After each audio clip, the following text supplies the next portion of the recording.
Hello everyone, welcome to our YouTube channel humanities hunt. आज के अपने इस टॉपिक में, इस वीडियो में हम लोग कवर करेंगे जुडिशरी के बारे में। जुडिशरी यानी कि न्यायपालिका।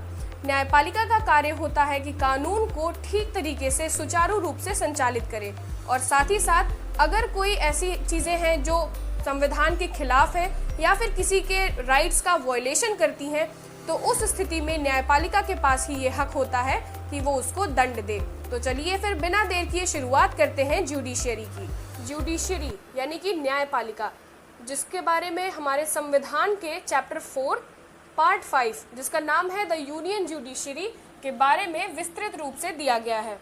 अब अगर हम जुडिशरी के कुछ बुलेट पॉइंट्स की बात कर लें तो इंडियन कॉन्टेक्स्ट में बात करते हैं तो भारत की न्यायपालिका सबसे पहले इंडिपेंडेंट है, स्वतंत्र है, यानी कि लेजिस्लेचर या एग्जीक्यूटिव से इसकी कोई भी जवाबदेही नहीं होती है। सेकंड पॉइंट है इसका कि गार्जियन ऑफ फंडामेंटल राइट्स, जैसे जो राइट्स फंडामेंटल राइट्स भारत के नागरिकों को दी गई है, अगर उसमें किसी भी प्रकार का हस्तक्षेप कोई भी करता है तो जुडिशरी को अधिकार है कि उससे रिलेटेड जो भी फैसला हो वो अपना दे सकती है। थर्ड पॉइंट है इंटरप्रेटर ऑफ कॉन्स्टिट्यूशन, जैसे कि कुछ केसेस में कभी कभी क्या होता है कि कोई आर्टिकल्स लोगों को क्लियर नहीं होते या फिर कभी किसी केस में या कोई ऐसा विवाद हो जाता है जिसमें संविधान को समझना सबके बस की बात नहीं होती, तो उस स्थिति में जो न्यायपालिका होती है वही कॉन्स्टिट्यूशन के उस आर्टिकल के बारे में या फिर जो चीज़ें दी हुई हैं उनको न्यायपालिका ही विस्तृत रूप से समझाती है और उसका इंटरप्रिटेशन करती है। और लास्ट पॉइंट जो कि बहुत इंपॉर्टेंट पॉइंट है भारतीय न्यायपालिका का, यानी कि सिंगल और इंटीग्रेटेड यानी कि साथ ही साथ ये एकीकृत है। एकीकृत क्यों है कि जो भारत की जो न्यायपालिका है उसको आप देखेंगे तो इसका स्ट्रक्चर जैसे कैसा स्ट्रक्चर है, जैसे इसको ऊपर से नीचे एक श्रृंखला का रूप दिया गया है। जैसे आपको समझाएं एक बार इसको, जैसे है सुप्रीम कोर्ट, उसके नीचे फिर हाई कोर्ट और फिर आती है डिस्ट्रिक्ट कोर्ट। ये तीनों एक कह सकते हैं कि लेयर्ड स्ट्रक्चर है, सुप्रीम कोर्ट, हाई कोर्ट और डिस्ट्रिक्ट कोर्ट। सुप्रीम कोर्ट यानी कि यहाँ पर लेजिस्लेचर और एग्जीक्यूटिव जैसी बात नहीं है कि राज्य स्तर पर कोई और केंद्र स्तर पर कोई और।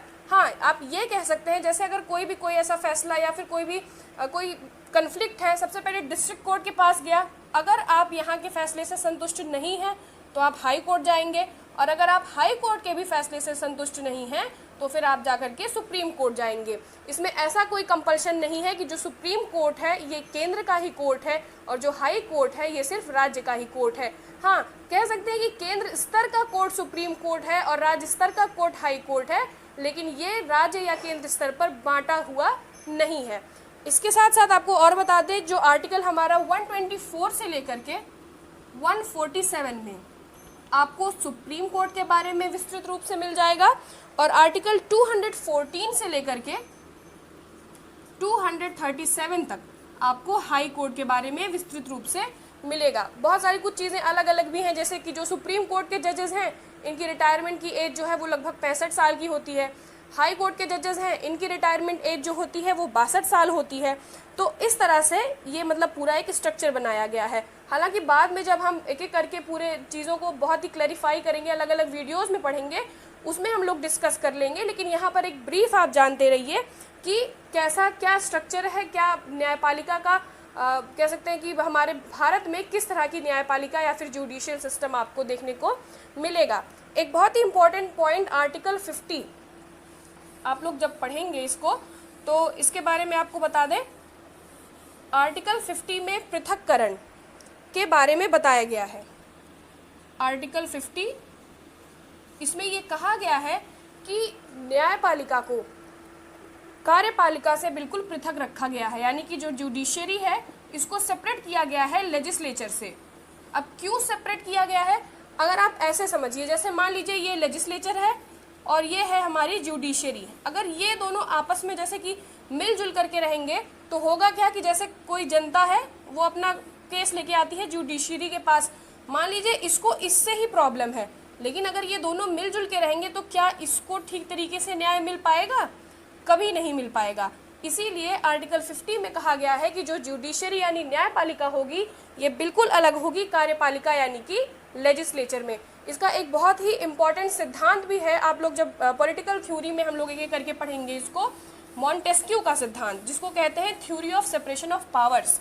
ये बहुत ज़्यादा इम्पॉर्टेंट थ्योरी है एक तरह से, जिसमें मॉन्टेस्क्यू ने खुद भी कहा है कि the doctrine signifies that one person और one body of person should not exercise all the powers. यानी कि कोई एक व्यक्ति या फिर कोई ऐसा व्यक्ति जो जिसके पास मतलब जिसकी सरकार है, वो ऐसा नहीं होना चाहिए कि वही सारी पावर्स का एक्सरसाइज करेगा। ये हो गई कुछ चीज़ें न्यायपालिका के बारे में। और लास्ट में एक चीज़ आप लोग और जान लीजिए कि डेमोक्रेसी के 4 पिलर्स कहे जाते हैं, जो कि है लेजिस्लेचर, एग्जीक्यूटिव, जुडिशरी और जो लास्ट पिलर होता है इसको मीडिया। ये हो गए 4 पिलर्स डेमोक्रेसी के। तो ये आप लोग वीडियो को देखिए और साथ ही साथ कमेंट सेक्शन में कमेंट करके ज़रूर बताइए कि इसमें और भी क्या चीज़ें ऐड की जा सकती हैं, और आप लोग इसको पढ़िए भी। Thank you.